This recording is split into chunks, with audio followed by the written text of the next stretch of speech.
Lift up your voice again and appreciate this great God. Worship Him. Thank Him for the first day. Thank Him for the second day. Thank Him for this third day of the February edition of Week of Spiritual Emphasis. Thank Him for answer prayers. Thank Him for the privilege given to us again to appear in His presence. Thank you for renewal of strength. Give Him all the glory. Celebrate His holy name. If this God has been good to you, celebrate Him. For everyone in our viewing center, join us and celebrate this great God. Father, we thank you. Father, we give you all the glory. Father, we worship your holy name. Thank you. Asante. And thank you. Asante. And thank you again and again. Asante tena na tena. Blessed be your holy name. Barikiwe jina lako takatifu. Ask Him to visit you in this service today. Muombe akutembelee katika ibada ya leo. The Bible says on the third day He shall raise us up. Biblia inasema siku ya tatu atatufufua. On this third day, everything you desire, I want you to ask God. The power of resurrection is available this morning, this evening, to raise everything dead in your business and in your career and in your system, anything dead. Receive life now. In the name of Jesus Christ, open your mouth. You cannot come to His presence and not go back with a present. There is a blessing await you in this service today. Understand, no service is the same. Every service has its own package. The same way there is no month that is the same. In every month there is a package for you. There is a package for you in this service. Thank God you were here yesterday and day before yesterday. But this is a new day, a new blessing, a new service with a new encounter. Ask God to give you the desires of your heart today. Ask for an encounter today. Every word you encounter have a potential to produce a miracle for you.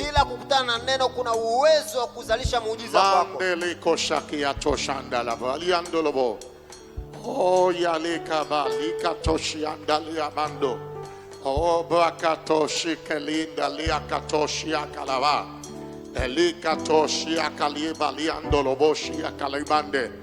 Eliba la katoshi akalianda lebraliava. Sovelando ketoshi akaliando beliando lobo. Eketokoti kalikatoshi kalapande. Aliande ketoshi akaliaba.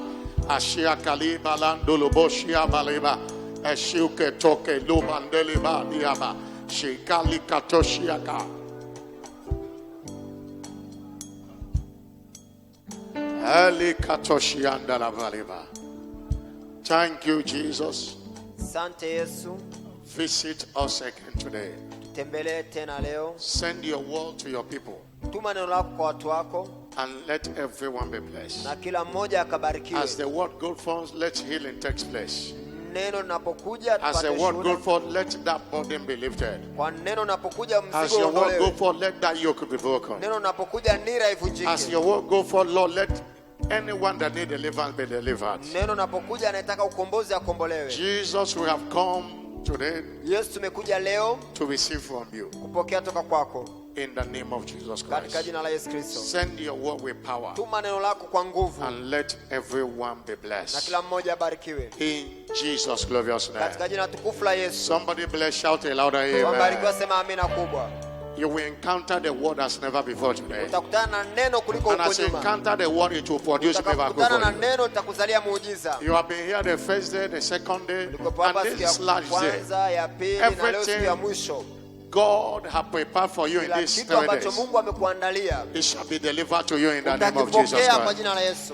This weekend shall be your weekend of answers. It shall be your weekend of divine visitation. I'm not hearing a faithful amen. You shall not go empty-handed today. The God of my father Bishop David will visit you today. And anyone that came here with any form of sickness or disease, I decree your healing now in the name of Jesus Christ. Thank you, Jesus. Asante Yesu. It is my new dawn era. Majira yangu hapa maziko jipya. What eyes have not seen or Kile ambacho macho hajaona wasikio kusikia shall become the order of the day in my life this year. Kawaida katika maisha yangu mwaka huu.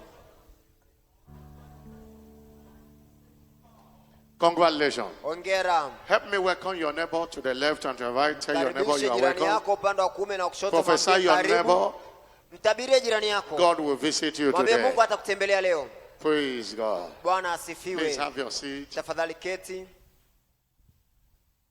I welcome you again to the Friday edition of Week of Spiritual Emphasis. Nakukaribisha katika hii Ijumaa ya wiki ya msisitizo wa kiroho. And it is my prayer na ni maombi yangu that as the word of God goes forth, neno la Mungu linapokujia saa hii, you shall experience a supernatural turnaround. Utapata mgeuko wa kiungu.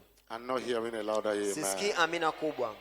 Noiseless breakthroughs will answer in your life today. Mipenyo isiyokuwa na kelele itajibu katika maisha yako leo. Our prophetic focus this month is titled, mlengo wetu wa kinabii unaitwa obedience. Utii. Gateway to realms of noiseless breakthroughs. Ndio lango la kuingia viwango vya mipenyo isiyokuwa na kelele. It is our month where we are dealing with the pillar of the word. Ni mwezi ambao tunashughulika na nguzo ya neno. In this commission we have 12 pillars. Katika huduma hii tuna nguzo 12. And every month we look at one. Na kila mwezi tunatazama nguzo moja. Last month was a pillar of prayer. Mwezi uliopita ilikuwa ni nguzo ya maombi. And this month is a pillar of the word. Na mwezi huu ni nguzo ya neno. And the word is one of the secret of our exploit here.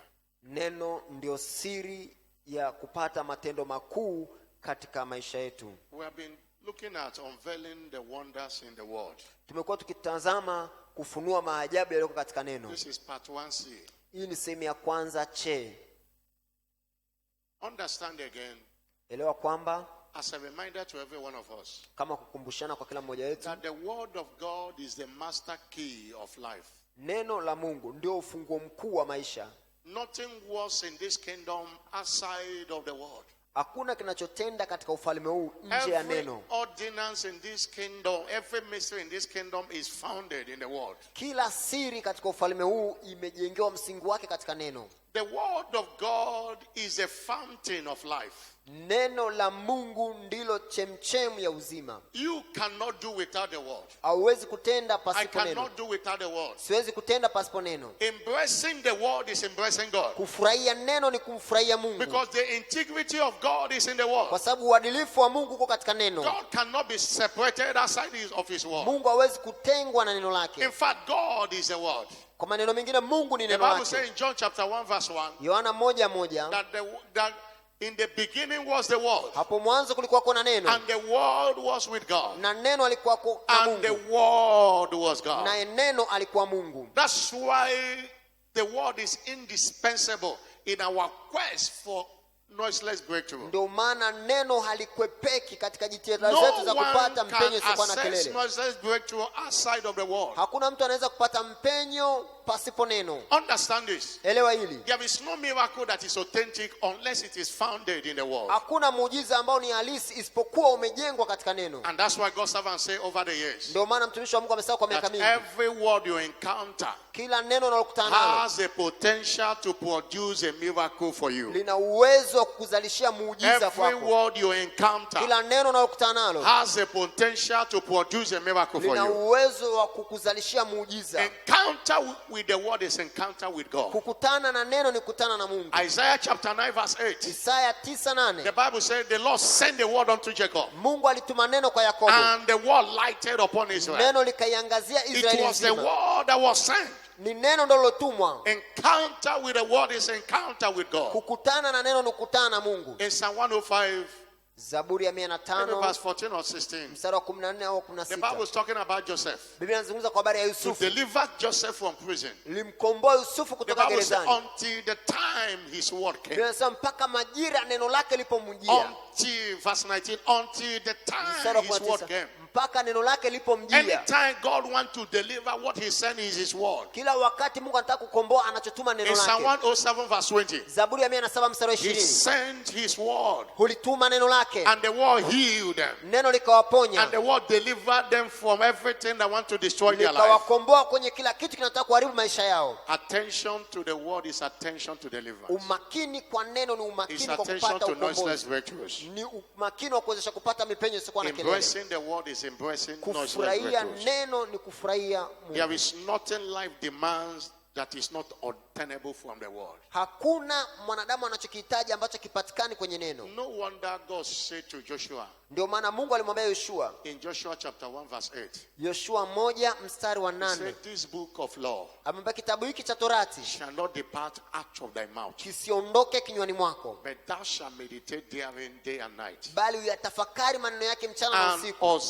That mayest observe to do according to all that is written therein. Ili upate kutenda sawa sawa na maneno yote yaliyoandikwa humo. If you do that, ukifanya hivyo, then you are the one that will make your way prosperous. Ndipo utakapoifanya njia yako ya kufanikiwa. And then you shall have a good success. Ndipo utakapostawi sana. The word is what makes you and I prosperous. Neno ndilo linalokufanya wewe na mimi kustawi. Good success is founded in the word. Ustawi mzuri unapatikana kwenye neno. That's why I say there is nothing life demand that is not obtainable from the word. Ndio maana nimesema hakuna kitu ambacho maisha inahitaji ambacho hakipatikani kwenye neno la Mungu. The word is the foundation of our faith. Neno ndio msingi wa imani yetu. As important as faith is, kama vile imani ilivyo muhimu, it comes from the word.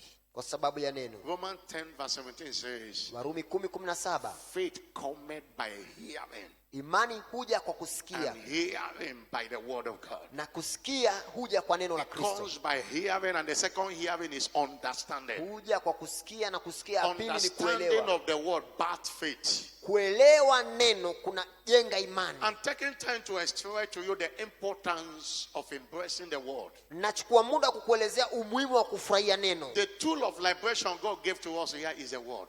Chombo cha ukombozi ambacho Mungu ametupa ni neno. For almost 37 years it has been proved that the word works. Kwa miaka 37 imethibitika kwamba neno linatenda kazi. Many ministers do whatever they like.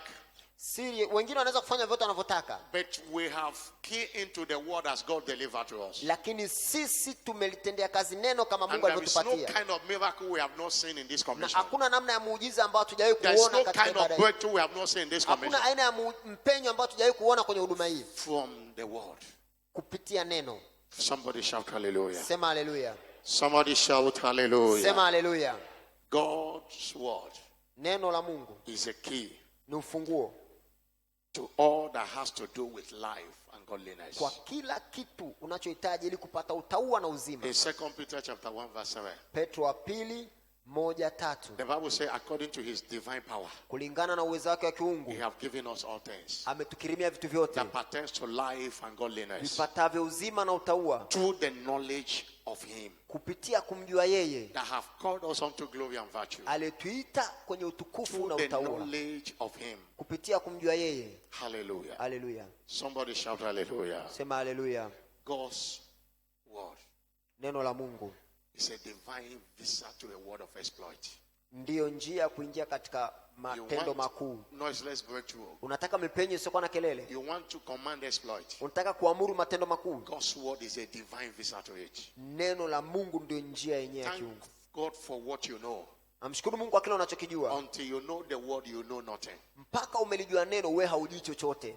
Thank God for what you know. Namshukuru Mungu kwa unachokijua. Until you know the word, no exploit for you. Lakini mpaka umelijua neno hakuna matendo makuu kwako. Daniel chapter 11 verse 32. Danieli 11:32. The Bible says. Biblia inasema. In B part of it. Sehemu kubwa ile andiko. They that do know their God. Wale wamjuao Mungu wao. They shall be strong. Watakuwa hodari. And they shall command exploit. Wataamuru matendo makuu. Exploit is noiseless breakthrough. Matendo makuu maana yake ni mipenyo isiyokuwa na kelele. The knowledge of God and his word. Kumjua Mungu na neno lake. One thing you must understand, you cannot know God outside of his word. Kitu kimoja unachopaswa kuelewa, huwezi kumjua Mungu nje ya neno lake. You cannot know God outside of his word. Huwezi kumjua Mungu nje ya neno lake. That's why the knowledge of the word, ndio maana kufahamu neno, it will make you strong, kutakufanya wewe kuwa imara, and you will command exploit. na utaamuru matendo makuu. This year you shall command exploit. Mwaka huu utaamuru matendo makuu. In every area of your life you shall kwenye command exploit. maisha yako utaamuru matendo I'm makuu. not hearing a faithful amen. Amina ya uaminifu. But understand this. Lakini elewa hili. It is obedience to the word that makes it effectual in our lives. Ni ule utii wa neno unaofanya imani kuwa halisi katika maisha yetu. Let me go back to Joshua chapter 1 verse 8.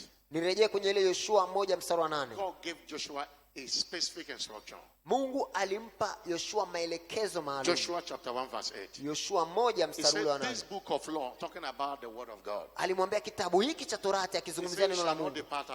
Asema kisiondoke kinywani mwako. He said you should meditate it. Bali atafakari. And observe to do.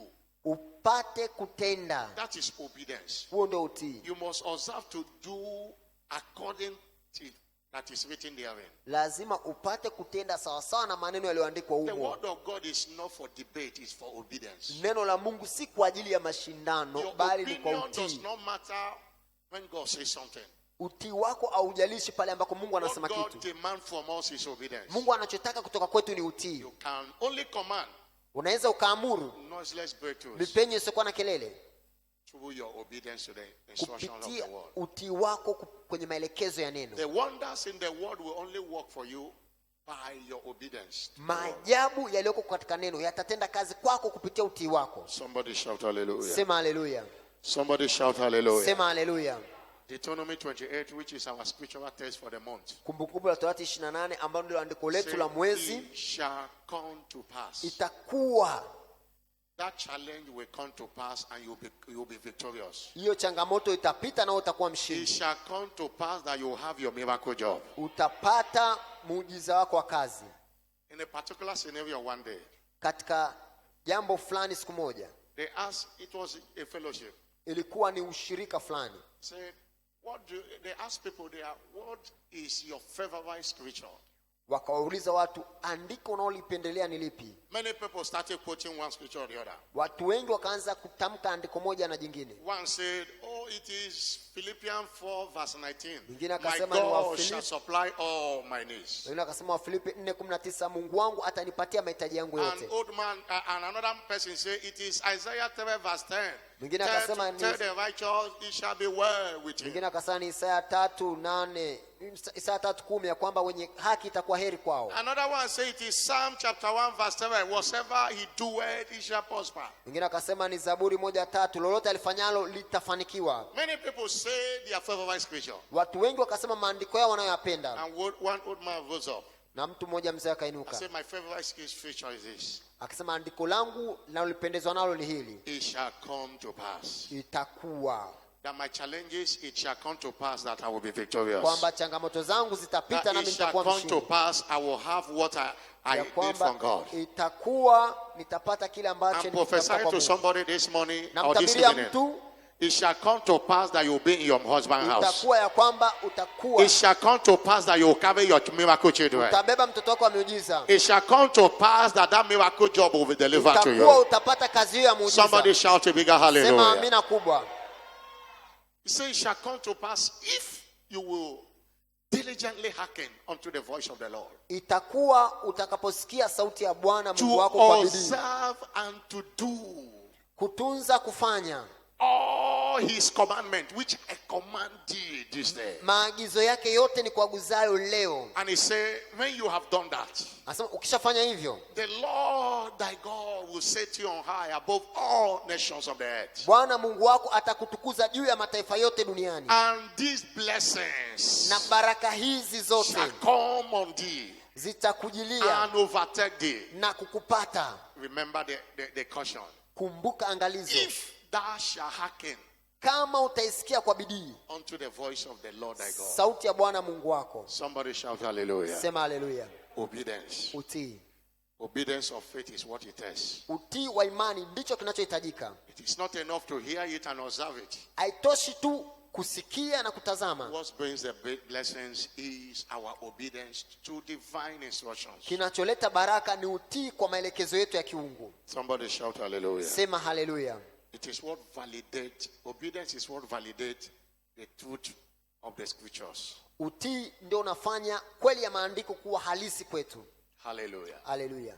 And since Wednesday we have been looking at the wonders we must subscribe to or we must obey. Tangu Jumatano tumekuwa tukitazama maajabu ambayo tunapaswa kuyatii. As is in the Bible. Kama ilivyo katika Biblia. The wonders in the word. Maajabu yaliyo katika neno. That we must pay attention to. Ambao lazima tuwe nayo makini. On Wednesday we look at the wonders of fellowship. Jumatano tulitazama ajabu la ushirika. Telling us that fellowship is not something that is optional in this kingdom. Tulisema kwamba ushirika sio kitu cha uchaguzi katika ufalme huu. It is mandatory. Ni agizo la lazima. Hebrew chapter 10 verse 25. Ebrania 10:25. He said not forsaking the assembly. Msiache kukusanyika. Not forsaking the assembly of ourselves together. Msiache kusanyika kama ilivyo desturi. Coming to church every day is a commandment. Kuja kanisani kila siku ni agizo. That must be obeyed. Ambao lazima tulitii. And anyone that obeys, there is something for you when you obey it. Na yote anayetii kuna kitu kwa ajili yako pale unapotii. The Bible said they go from strength to strength. Biblia inasema uongezeka toka nguvu hata nguvu. For every one of them appearing before God in Zion. Kila mmoja wapo huonekana mlimani Sayuni. Anyone that attends Zion move from one strength to another. Kila mmoja anayeonekana Sayuni huongezeka nguvu hata nguvu. Somebody shout hallelujah. Sema hallelujah. Yesterday we look at the wonders of right association. Jana tuliangalia maajabu ya mahusiano sahihi. Reminding us that our association will either make us or destroy us. Ilitukumbusha kwamba mahusiano yetu yanaweza kutujenga au kutuharibu. The Bible says he that walk with the wise shall be wise. Biblia inasema atembeaye na mwenye hekima atakuwa na mwenye hekima. And a companion of fools shall be destroyed. Na rafiki wa mpumbavu ataharibiwa. Wrong association is a risk. Mahusiano mabaya ni hatari in your walk with God. katika kutembea kwako na Mungu. There are many people that must be deleted in your life this year if you must make a headway. Kuna watu wengi wanapaswa kufutwa kwenye maisha yako kama unataka kusonga mbele. There are friends you must dissociate yourself from. Kuna marafiki ambao lazima ujitenge nao. They have been destroying your destiny. Wamekuwa wakiharibu hatima yako. Hallelujah. Hallelujah. Today we look at the wonders of bold speaking. Leo tunatazama maajabu ya kutamka kwa ujasiri. The wonders of bold speaking. Kutamka kwa ujasiri. And I will take my text from Luke 21 verse 15. Nitatoa andiko langu kwenye Luka 21:15. I will give you a mouth. Maana nitakupa kinywa and a wisdom. Na hekima. Which all your adversaries. Ambao maadui zako wote. Shall not be able. Hawataweza to gainsay. Kushindana nao. Nor resist. Au kuupinga. Hallelujah. Hallelujah. Somebody shout hallelujah. Sema hallelujah. All your adversaries. Maadui zako wote. I will give you a mouth. Nitakupa kinywa. A wisdom. Na hekima. Luke chapter 15, 21 verse 15. Luka 21:15.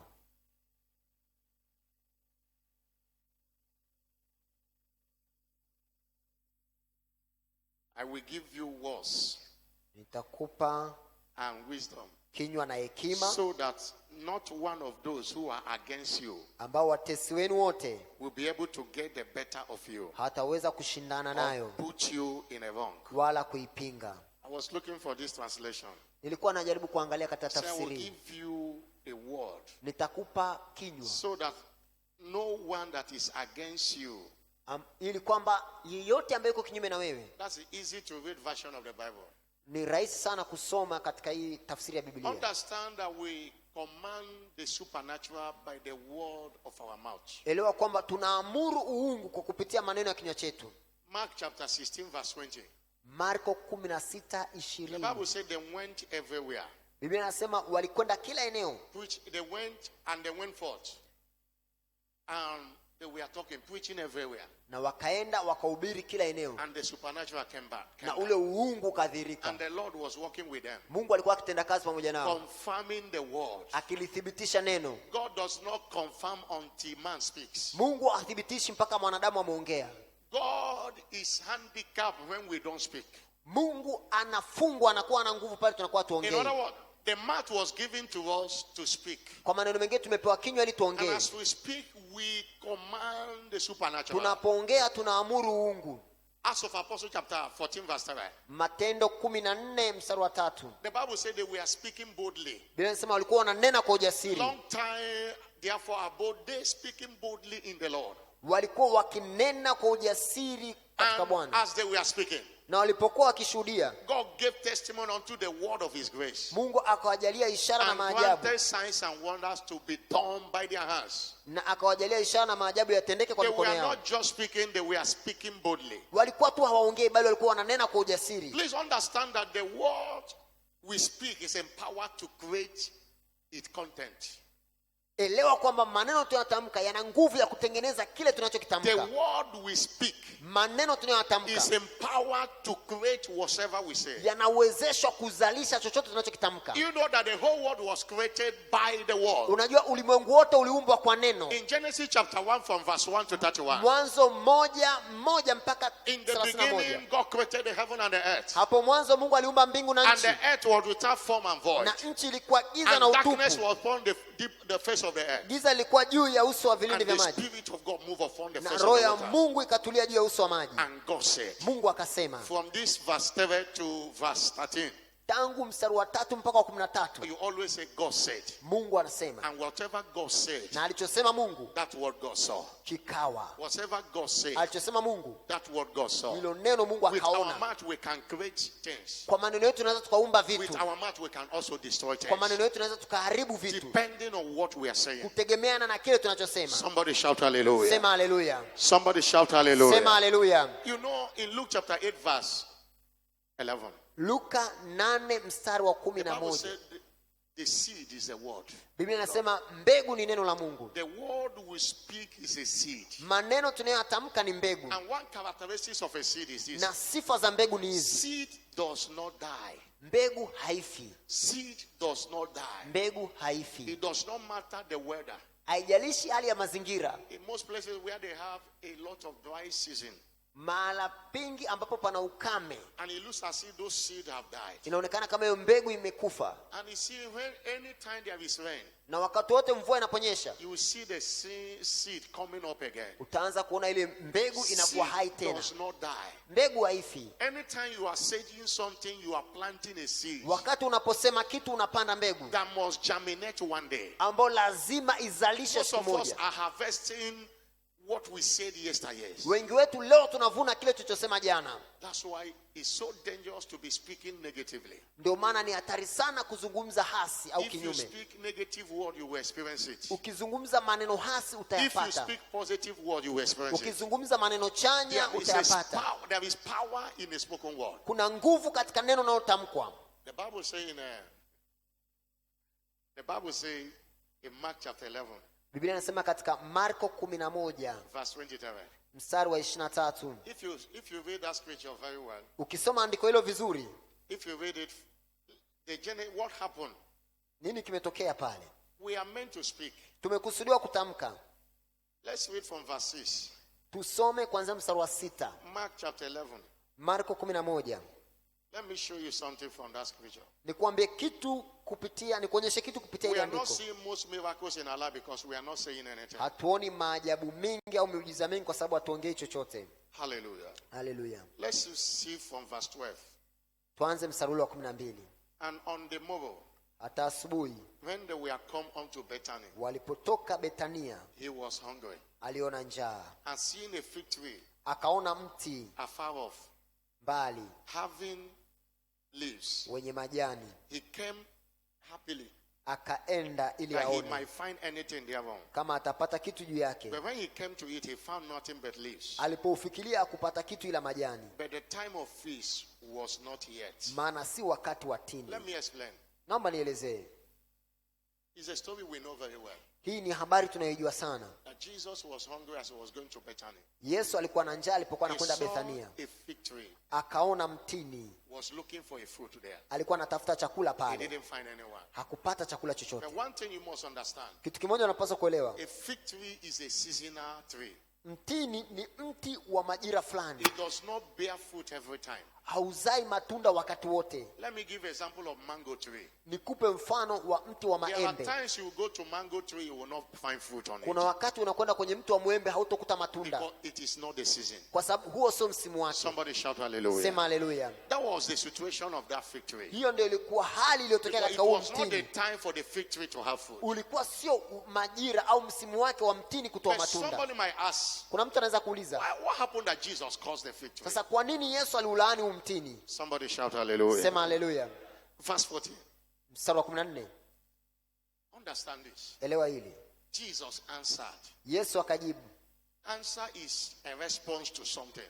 Jawabu maana yake ni kuitikia kitu fulani. Jesus didn't cause the fig tree, he caused something inside the fig tree. Yesu akulani mtini, alilani kitu ndani ya mtini. There is a voice Jesus heard that disciples couldn't hear. Kuna sauti ambayo Yesu alisikia ambao wanafunzi wake hawakusikia. There is a force behind every challenge you are facing. Kuna nguvu iko nyuma ya kila changamoto unayokutana nayo. When you speak, you are causing it. Unapotamka unailaani hiyo nguvu. Jesus answered. Yesu akajibu. And King James is the original translation of the Bible. Tafsiri ya King James ndio tafsiri halisi ya Biblia. The Bible is written in 3 languages. Biblia imeandikwa katika lugha 3. Hebrew, Greek and Aramaic. Kiebrania, Kigiriki na Kiaramu. And the first translation of Bible to English is King James. Na tafsiri ya kwanza ya Biblia katika Kiingereza ni tafsiri ya King James. We adopted it in this commission as our official version. Na ndio tumeichukua katika huduma hii kama tafsiri yetu maalum. You might not see it in other translations. Unaweza usione kwenye tafsiri nyingine hiki. Jesus answered. Lakini Biblia inasema Yesu akajibu. The fig tree cannot talk. Mtini hawezi kuongea. But the devil can enter into anything and to speak. Lakini adui anaweza kaingia kwenye mti chochote na kuongea. Because that fig tree, kwa sababu mtini that fig tree, huo mtini does not deserve to be cursed. Haustahili kulaaniwa. Because it was not the time for the fig tree to have fruit. Kwa sababu haikuwa majira au msimu wa huo mtini kuwa na matunda. Is somebody getting what I'm saying? Kuna mtu anaelewa ninachokisema? But there was a voice Jesus heard. Lakini kuna sauti ambayo Yesu alisikia. Yesu akajibu. And said, no one akamwambia, food from thee thereafter. Tangu leo hata milele mtu asile matunda kwako. The disciples heard it. Wanafunzi wake wakasikia. Praise the Lord. Bwana asifiwe. Somebody shout hallelujah. Sema hallelujah. And on verse 21. Mstari wa 21. The next day they were passing.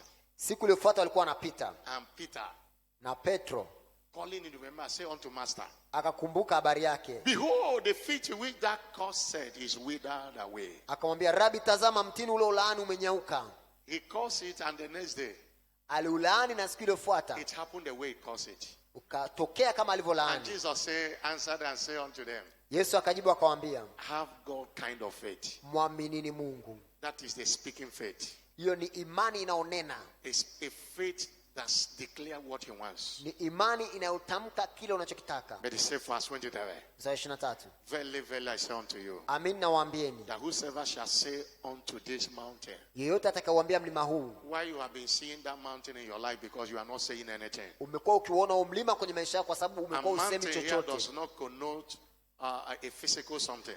Mlima hapa haumaanishi kitu fulani cha kimwili. That sickness ravaging your body is a mountain. Huo ugonjwa unaotesa mwili wako ni mlima. That delay is a mountain. Uko kucheleweshwa ni mlima. Anything that does not glorify God in your life is a mountain. Chochote ambacho hakimtukuzi Mungu kwenye maisha yako ni mlima. Whosoever will say to this mountain, yeyote atakayewaambia mlima huu, be thou removed, ng'oka, and be that cast into the sea, ukatupwe baharini, and shall not doubt in his heart, wala asione shaka moyoni mwake, but shall believe that those things which he says shall come to pass. Ila amini kwamba yasemayo yametukia. He shall have yatakuwa yake. Whatsoever he says. Yatakuwa yake. In this kingdom you shall have whatsoever you say. Katika ufalme huu unapata kila kitu unachosema. unachosema. That's why if you are not saying anything, you will not have anything. Kama usemi chochote hautopata chochote. If you are not saying anything, you will not have Kama anything. usemi chochote hautopata chochote. God created this mouth for us to declare what we want. Mungu aliumba kinywa hiki tutamke tunachotaka. He created this mouth for us to say something. Aliumba kinywa tutamke kitu. Somebody shout hallelujah. Sema hallelujah.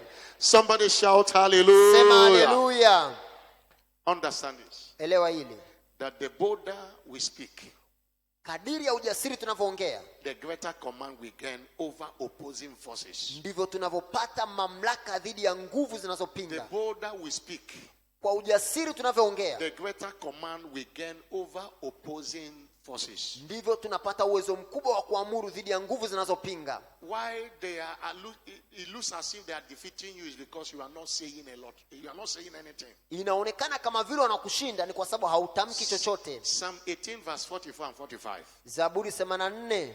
The Bible says, as soon as they hear of me, I don't know about Zaburi 18:44 anasema waliponisikia. Sickness, when he hear of you, he will obey you. Magonjwa atakapokusikia sauti yako atakutii. That sickness is a stranger. Huo ugonjwa ni mgeni. When you say sickness go, they will go. Utakaposema ugonjwa ondoka, utaondoka. They will submit themselves unto me. Watatii wenyewe. The stranger shall fade away. Wageni watakimbia. But they will not fade away until they hear of you. Hawatakimbia mpaka wakusikie. Many people are busy telling God how big is their mountain. Watu wengi wako na juhudi nyingi wakimwambia Mungu mlima wao ni mkubwa kiasi gani. The mountain how big is their God.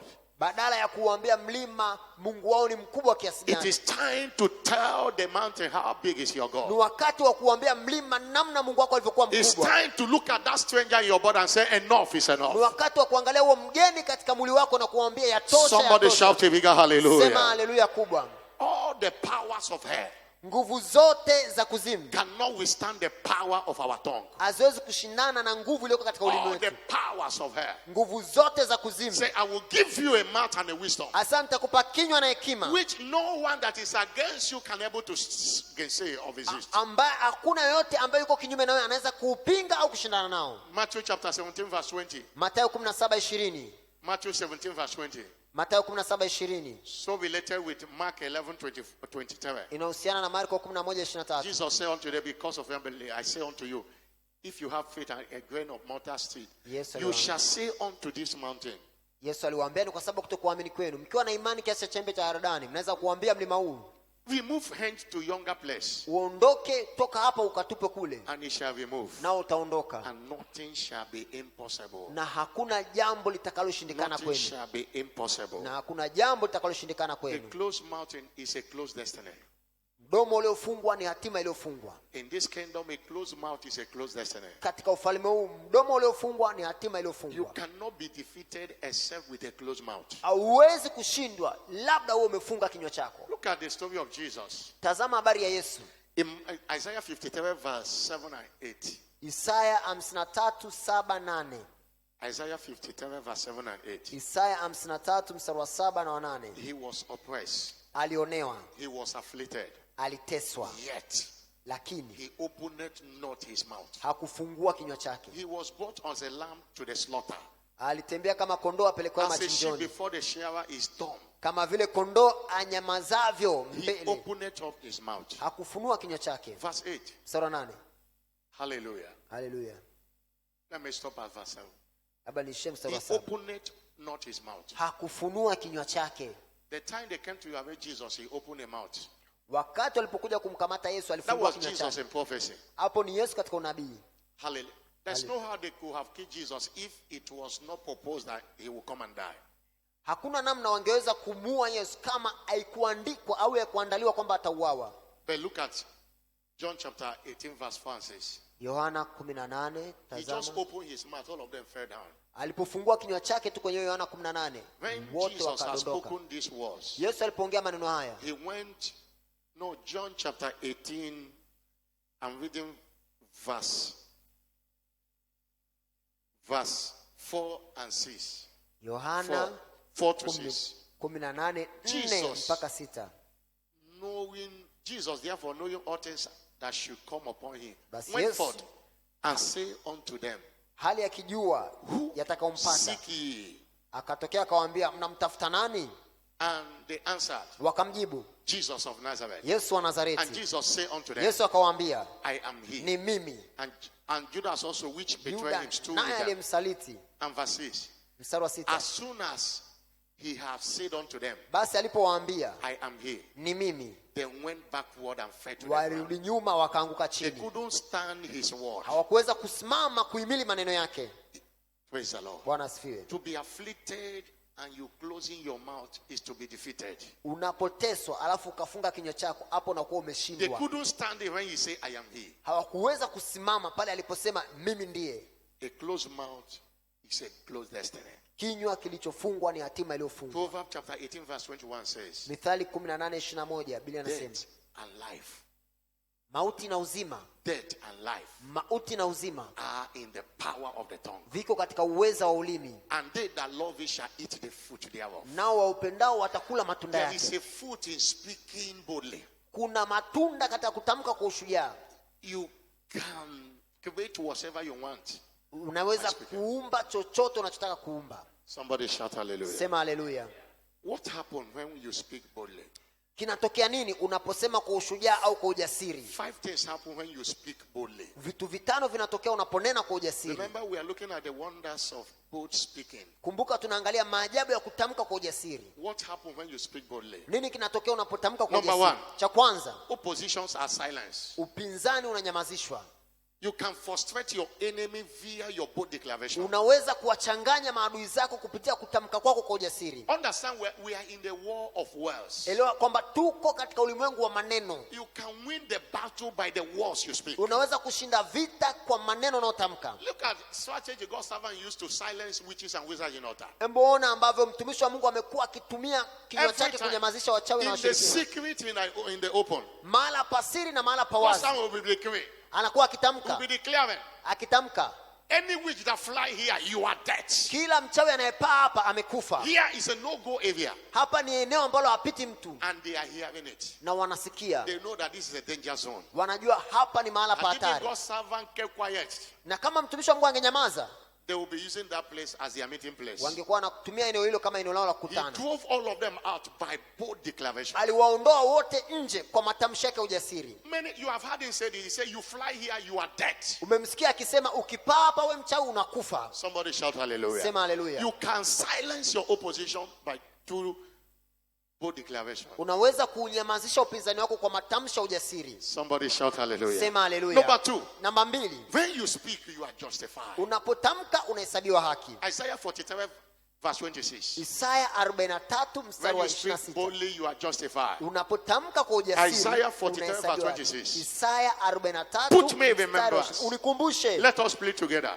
Tuojiane. Declare thou Tamka mambo yako that thou mayest be justified. ili uweze kuhesabiwa haki. Declare thou Tamka that thou mayest be ili justified. uweze kuhesabiwa haki. Matthew chapter 12 verse 37. Matthew chapter 12 verse 37. Mathayo 12:27. Matthew chapter 12 verse 37. Mathayo 12:37. 37. 12:33.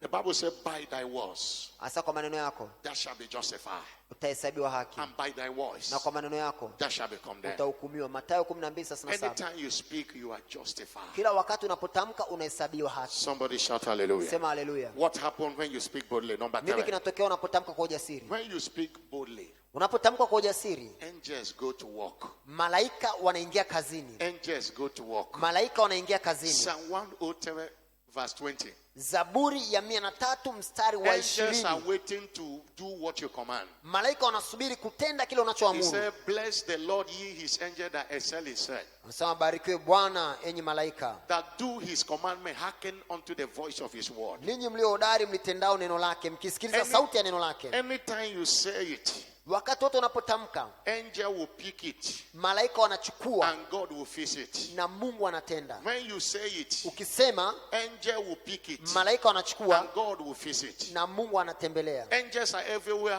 waiting for what you say. Malaika wako kila eneo wakisubiri utakachotamka. Somebody shout hallelujah. Sema haleluya. Somebody shout Sema hallelujah. haleluya. They are our messengers. Hawa ni watumishi wetu. But caution, Lakini angalizo, if you say the one that is negative, they will still do it that way. ukitamka kitu ambacho ni hasi, watatenda hasi hivyo hivyo. Ecclesiastes chapter 5 verse 6. Mhubiri 5:6. The Bible says, Ecclesiastes chapter 5 verse 6. Mhubiri 5 mstari ule wa Look at 6. your scripture. Tazama andiko hilo. Suffer not thy mouth to cause thy flesh to sin. Neither say thou before an angel that it was an evil. Therefore, God should God be angry at thy voice Usikiache kinywa chako and destroy the work of thy hand. Usikiache kinywa chako kukosesha mwili wako. Many people Wala are usiseme. destroying the work of their hand by what they say. Watu wengi kazi za mikono yao zimeharibiwa kupitia kwa kile When you wanachosema. say that the business is not moving, you are making your Unaposema business not to biashara move. haiendi mbele, unaikomesha When you biashara say yako. things are not working, you Unaposema are mambo making things not hayatendi to work. kazi, unafanya mambo yao yasitende kazi. When you say I am sick, you are creating Unaposema mimi ni sickness. mgonjwa, unaumba ugonjwa. Joel chapter 3 verse 10 says, Yoeli let the 2:3. weak say, I am strong. Walioko dhaifu waseme mimi ni hodari. Let the weak say, I am strong. Walio dhaifu waseme mimi ni hodari. You can finish everything in your kitchen by what you say. Unaweza ukamaliza kila kitu kwa kile unachosema. God's servants at the inception of this commission, Mtumishi wa Mungu sasa tangu kuanzishwa kwa huduma hii, the accountant that was employed, wakati ambako The yule law- mhasibu alipoajiriwa, the law was, sheria ilikuwepo hivi. anytime you say there is no money, you are sacked. Ukisema wewe mhasibu kwamba hakuna pesa, unafukuzwa Anytime kazi. you say there is no money, you are Ukisema sacked. hakuna pesa, unafukuzwa kazi. And the law still persists today. Na hiyo sheria iko mpaka leo. And that's why there is always money. Na ndio maana wakati wote pesa ipo. Somebody shout hallelujah. Sema haleluya. And something happened that there was no money to pay the staff there in Kaduna. Na ikatokea wakati fulani kulikuwa hakuna pesa kulipa wafanyakazi kule Kaduna. And God's servant said, by 2 p.m. we are paying them. Na Said, mtumishi wa yes, sir. Mungu The accountant said, yes, sir.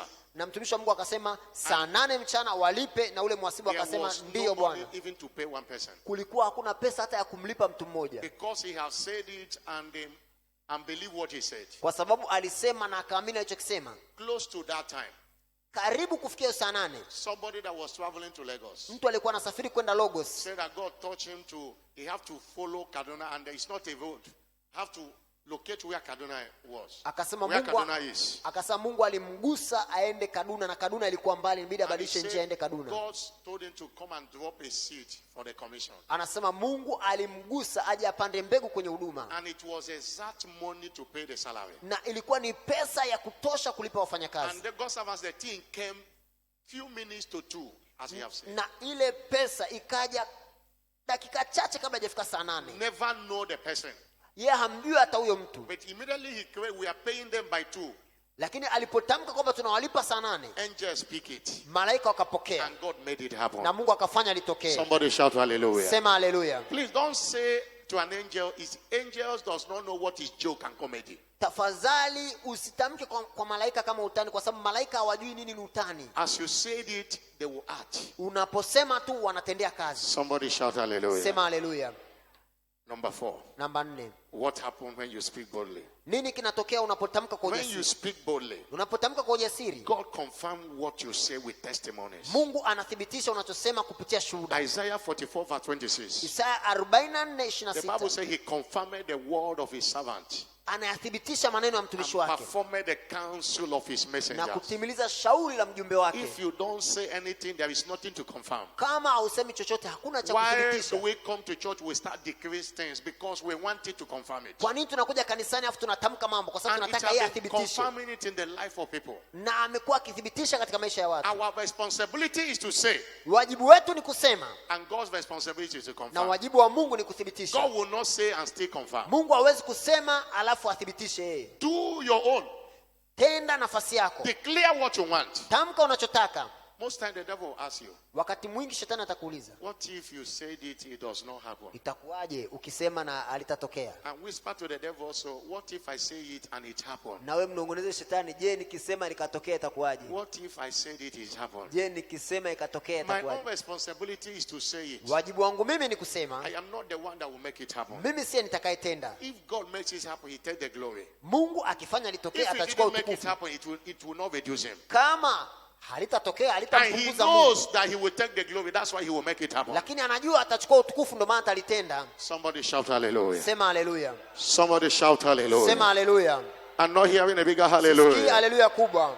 Isaiah 14 verse 28. Isaya The Bible 14:28. says, say unto them, Biblia inasema waambie, say unto them, waambie as truly as I live, kama niishivyo I will do nitatenda as I heard them say. kama nilivyowasikia wakisema. Numbers 14:28. Numbers 14:28. Hesabu 14:28. God will do what we say. Mungu atatenda tunachosema. Understand that when we speak boldly in faith, God goes out for our defense. Elewa kwamba tunapotamka kwa ujasiri, Mungu anakwenda kutenda ili tupate matokeo. He goes out for our defense. Anakwenda kutenda akitulinda. People of God, stop describing your situation. Watumishi wa Mungu, acheni kuelezea matatizo yenu, hali yenu. It is time to start declaring your expectation. Ni wakati wa kuanza kutamka matarajio yako. Praise the Lord. Bwana asifiwe. Somebody shout hallelujah. Sema hallelujah. Psalm 81 verse 10 said, Zaburi 81:10. Open thou thy mouth and I will fill it. Fungua sana kinywa chako nami nitakijaza. Psalm 81 verse 10.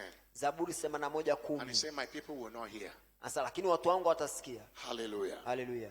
I am the Lord that brought you out of the land of Egypt. Mimi ni Mungu nilikutoa katika nchi ya Misri ya Thy mouth utumwa. wide and I will fill it. Fungua sana kinywa chako nami nitakijaza. Verse 11. Mstari wa 11. And my people will not hearken unto my voice. Lakini watu wangu hawataisikia sauti yangu. Israel will not none of me.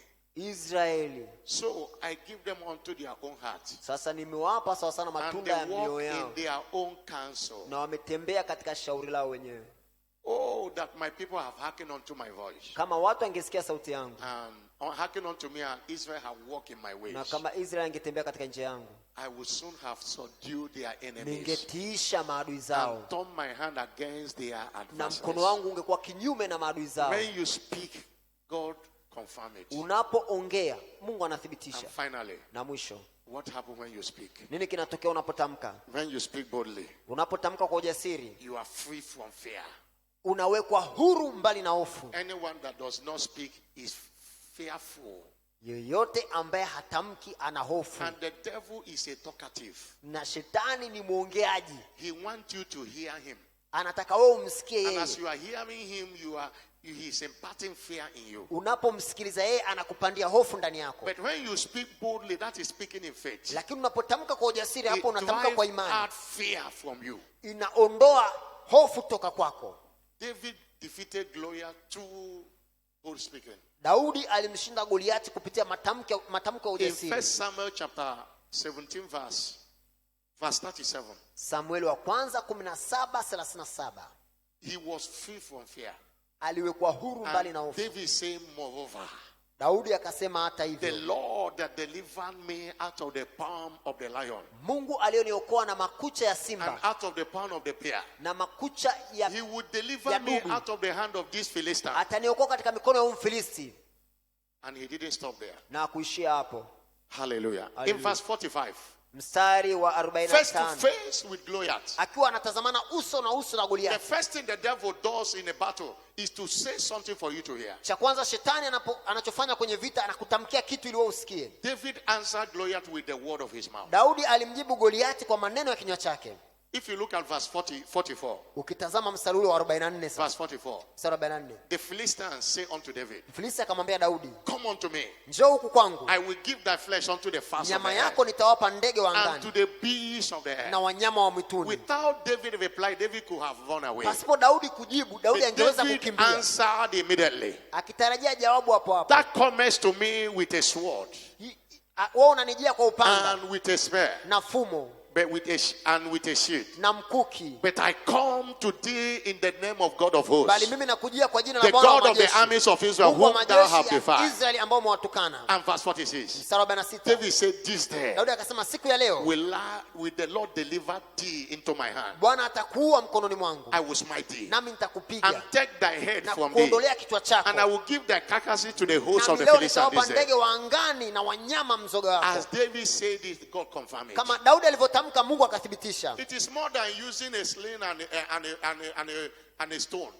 Ni zaidi ya kutumia jiwe. David finished the battle through bold declaration. Daudi alimaliza ile vita kupitia matamko ya ujasiri. Rise up on your feet. Inuka kwa miguu yako. I don't know that Goliath in your life. Sijui Goliath aliyo katika maisha yako. I don't know that mountain in your life. Sijui huo mlima katika maisha yako. The Bible says, I have given you a mouth and a wisdom. Biblia inasema nimekupa kinywa na hekima. Which they have no power to stand ambao against. hawana nguvu ya kuipinga. Which they have no power to stand hawana against. nguvu ya kuupinga. Hallelujah. Hallelujah. Somebody shout a bigger hallelujah. Sema hallelujah kubwa. One of the things the devil does mojawapo ya vitu ambavyo shetani anafanya is to put fear in you. ni kupanda hofu ndani yako. Fear is a weapon of witches and wizards. Hofu ni silaha ya wachawi na washirikina. I've said it here during December. I was talking about fear. Hata mwezi wa 12 kwa nizungumza habari za hofu.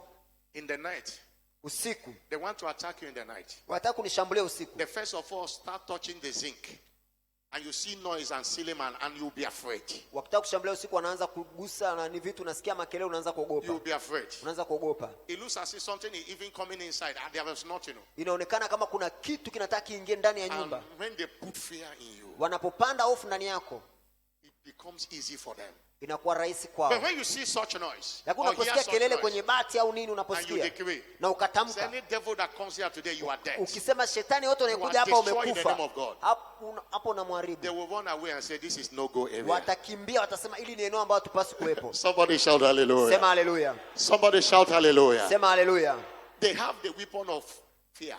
Wao wana silaha ya hofu. And we have the weapon of faith. Sisi tuna silaha ya imani. And faith that is not expressed with the mouth is not faith. Imani isiyotamkwa kwa kinywa, hiyo sio imani. Hallelujah. Hallelujah. Somebody shout hallelujah. Sema hallelujah. Remember, kumbuka, if you will say to this mountain, ukiuambia mlima huu, be thou removed, ng'oka uondoke, be thou cast away, ukatupe mbali, and shall not doubt in your heart. Usiwe na shaka moyoni mwako. Believe that those things you say shall come to pass. Lakini uamini yasemao yamekuwa. You shall have. Utayapata. Whatsoever you say. Yote uliyosema. Picture that mountain. Hebu vuta, tazama huo mlima.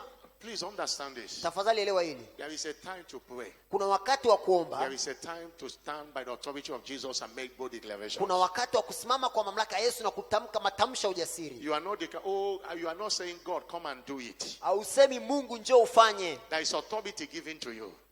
Kulingana na ulivyoambiwa. And you stand by that authority. Unasimama kwenye hiyo mamlaka uliyopewa. God never declare one and say, oh God, come and kill all the witches there. Mtumishi wa Mungu asimame na kusema Mungu njoo uwe wachawi. If you are witch fly here, you are dead. Anasema wewe mchawi ukipaa hapa umekufa. He was speaking by the authority of the scripture. Alikuwa anatumia mamlaka ya maandiko kutamka. What must give way to you today? Leo kinachopaswa kukuachilia leo. I want you to declare. Nataka ukitamkie. Speak boldly. Tamka kwa ujasiri. Don't be afraid of any devil or anyone. Usimwogope shetani yote au yeyote. I pastor the church, every time I keep on declaring, every witch here, you are destroyed. Nakuwa nikiendelea kutamka mchawi yote hapa. And all of them run away. Na wote wanakimbia. All of them, we keep on declaring it. Tunaendelea kutamka. They went at the backyard and was complaining. Walikwenda wakalalamika. And the more I hear they complain, the more I keep on declaring it. Naposikia wakilalamika na kwa nikiendelea kutamka zaidi. Understand this. Elewa hili. Whatever the devil does not want you to say. Chochote ambacho shetani anakuzuia wewe usiseme. Double say it. Wewe kiseme kabisa. Whatever the devil does not want you to say. Chochote ambacho shetani hataki wewe useme. Double say it. Wewe sema mara mbili. Don't keep quiet. Usikae kimya. That somebody criticize when you are declaring it. Kuna mtu anakupinga mock you when you are declaring it. Mwingine anakudhiaki unaposema. Say it over and over again. Wewe endelea kusema zaidi. And I promise that anytime I climb out, that's the first thing I will say. Na wakati wote ninaposimama madhabahu ndio kitu ninachokisema. And I did it for many times. Na nimesema hivyo kwa miaka mara nyingi. Hallelujah. Hallelujah.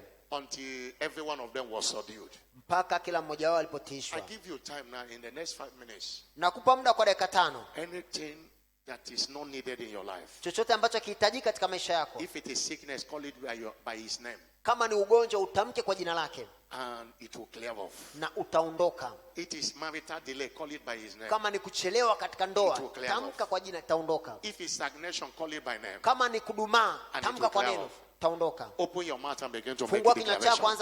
I didn't tell you to pray, I tell you to make bold declarations. Sijakwambia uombe, tamka matamshi mazito, tamka matamshi. God have given you a mouth and a wisdom. Tamka matamshi ya Which ujasiri. none of your adversaries Umepewa kinywa na has the power to stop. Ambao hakuna maadui They zako wanaweza kupinga. cannot say or resist what you say. Hawezi kupinga wala kuzuia unachosema. Every demonic forces, kila nguvu za giza, principalities and powers, falme na mamlaka, I stand by the authority of Jesus kwa Christ. mamlaka ya Yesu Kristo. Be destroyed. Muharibiwe. Every enemy of the gospel in this kila land. adui wa injili. In the name of Jesus Christ of Nazareth. Katika jina la Yesu wa Nazareti. I curse you now. Na kulaani every sasa. Sickness, every disease. Kila ugonjwa na udhaifu. Ravaging the body of Christ in this land. In the name of Jesus you are destroyed. Kwa jina la Yesu unaharibiwa. Every anti-success. Kila roho in business. Every anti-success. Kila roho in business and in career. In the name of Jesus, you are destroyed. Every devil responsible for marital delay, I curse you in the name of Jesus. Every witch, every wizard, every occultic power, in the name of Jesus, you are destroyed. Every power standing against the growth of the church, I stand against you by the authority of Jesus. Be destroyed now. I set you ablaze. I call down the fire of the Holy Ghost to consume you. Every mountain standing on the way to cause people into their destiny, in the name of Jesus, be thou removed. In the name of Jesus, be thou removed. In the name of Jesus, be thou removed. In the name of Jesus, be thou removed. In the name of Jesus, be thou removed. In the name of Jesus, be thou removed. Anything that's standing against your glorious destiny in Christ, today it is cursed. Today it is cursed. Open your mouth wide and God will fill it. Open your mouth and God will fill it. The Bible says, as soon as they hear of you, they shall surrender. They shall surrender. They shall surrender. The stranger shall fade away.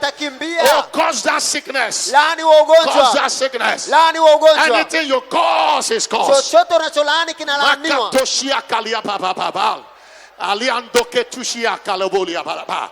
Everything standing against the answered prayer of God's people.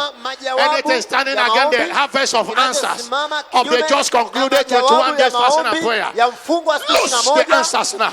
Be destroyed. Be destroyed. Be destroyed. We are taking this territory. It's our territory taking face. We are taking this territory. God has said there was no city too strong for us.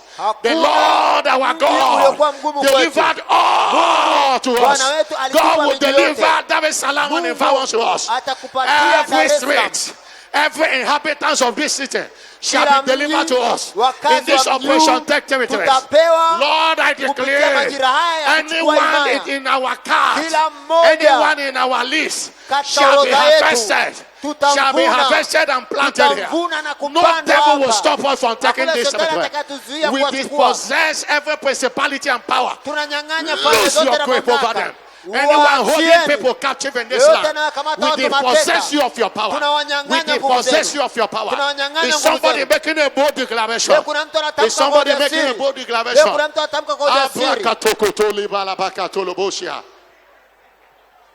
Oh, bakatokotoke tushika. Shuketo shia kaliamba landoloboshia. Akata katokotoloboshia. Ikia tokotoli balaba. Eke tokoto balando. Esi kaliba katokoto. Shiakiato beleando balando. Open your mouth wide and God will fill it. God have given you a mouth and a wisdom which none of your adversaries shall able to gainsay or resist. God just send that be as though they were, and you see it happen. Create what you want. Create what you want. No sickness is permitted in your body. No sickness is permitted in your body. No sickness is permitted in your body. No sickness is permitted in your body. No sickness is permitted in your body. No sickness is permitted in your body. Any sickness, disease, no matter your name, I curse you in the name of Jesus Christ. I curse you in the name of Jesus. Every glory standing between you and your promised land, today they are destroyed. Today they are destroyed. Today they are destroyed. Ole katoke to shikalaba, shobelando ke tu shika lebarawoshiaba, obaka toke to shikalaba katoli paliba katoleba. Thank you, Jesus. Give him all the glory. Say you shall have whatever you say. Everything you have said. Everything you have declared. In the name of Jesus, they are confirmed in the name of Jesus Christ. You are not speaking to my hearing, you are spoken to the hearing of the Master. And the Bible says he confirmed the word of his servant and performed the counsel of his messengers. He will confirm every word you have spoken in the name of Jesus Christ. And I stand here by the authority of Jesus. And I cause every sickness and infirmity affecting your body. Today they are caused in the name of Jesus Christ. I declare you are free. You are free from every sickness. Anyone here having any moving object in your body, yeyote mwenye chombo kinachotembea ndani ya mwili wake, today it is over in the name of Jesus Christ. Kwa jina la Yesu. That arrow returns back to the devil in the name of Jesus. Kwa shetani kwa jina la Yesu. Whatsoever that is responsible, yeyote anayehusika for any ordeal of your life or in your life, kwa kila tatizo lako katika maisha yako, today it is over in the name of Jesus Christ. Imekoma katika jina la Yesu. I declare you are free today in the name of Jesus Christ. Uko huru leo kwa jina la Yesu. Every devil that will not let you rest, kila shetani asikuacha upumzike, kila falme na mamlaka wachawi na washirikina ambao hataki upumzike, shall be let to rest this month in the name of Jesus Christ. Kwa jina la Yesu.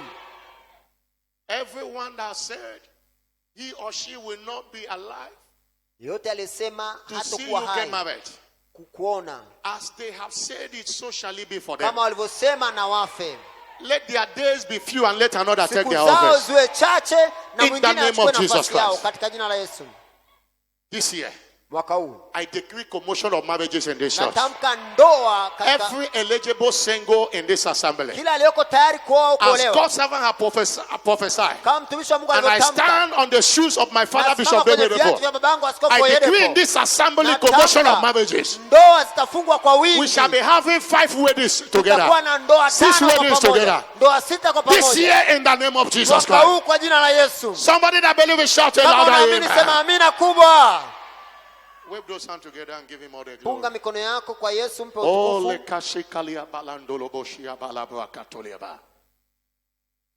As we get set, begin to pray for this communion. As we get set to partake of the communion, maybe someone is here who needs Jesus. You need Jesus in your life.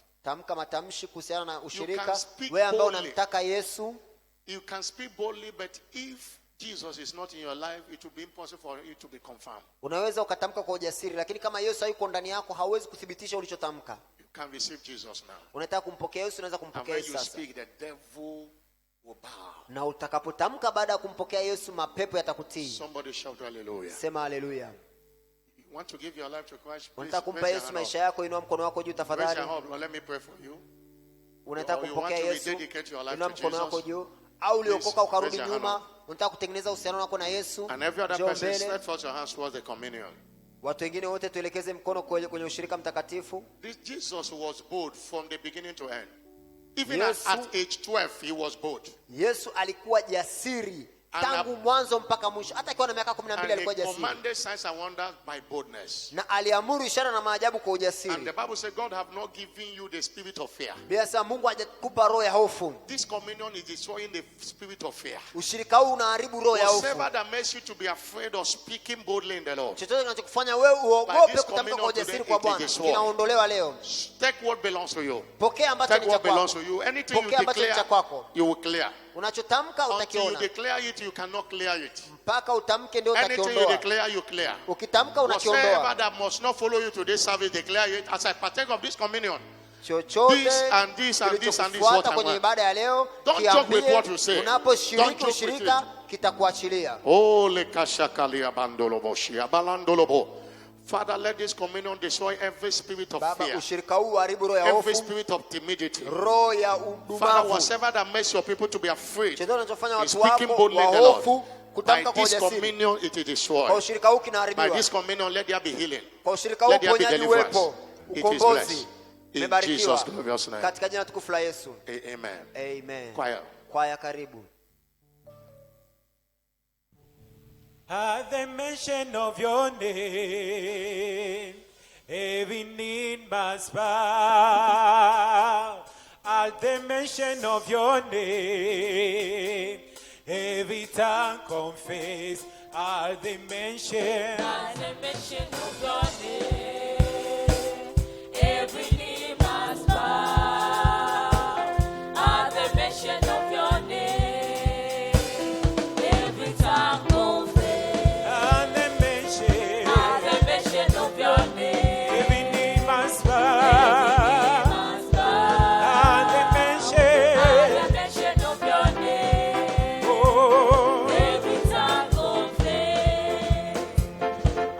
mention of your name,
those hands to Jesus. Thank him for the first day, second day, and this third day. Father, thank you. Baba, asante. Blessed be your holy name. In Jesus' glorious name. And my word to you, we are not preaching this thing for preaching's sake. It's for us to practice them. All throughout this year, learn how to make bold declarations. Your body is not feeling the way it's supposed to feel. Talk to your body. And you will see the sickness vanish. Somebody shout hallelujah. Remember, you shall have whatever you say. If you didn't remember anything, remember again. That anytime you say something, angel pick it, and God fix it. And don't make mistake to say something negative about yourself. God will give you understanding in the name of Jesus. Go in peace in the name of Jesus. What God said to one, he said to another. One day God's servant said, God told him, say, I have touched your mouth as a coal of fire. From henceforth, as you say it, you will see it. The day God was speaking to Bishop Edipo, I and you, he was speaking to us also. God is telling you from henceforth. As you say it, you will see it happening. Any devil you curse from now is cursed. Any sickness you curse is cursed. In the name of Jesus Christ. Whatever you say come shall come. No one will be able to resist what you say. Anyone you invite to church will follow you. They will not have power to say no to you. In the name of Jesus Christ. As you go to the interview, what you say, that's what they will take. How much you say they will pay you, that's what they will pay you. No one will be able to resist what comes out of your mouth. In the name of Jesus Christ. Go and command your testimony by your mouth. In Jesus' glorious name. The Lord bless you and keep you. In Jesus' glorious name. This weekend indeed shall be your weekend. It shall be your weekend of harvest of answers to prayers. We are saying a harvest season. And this Sunday, you are coming with your testimony. In Jesus' glorious name.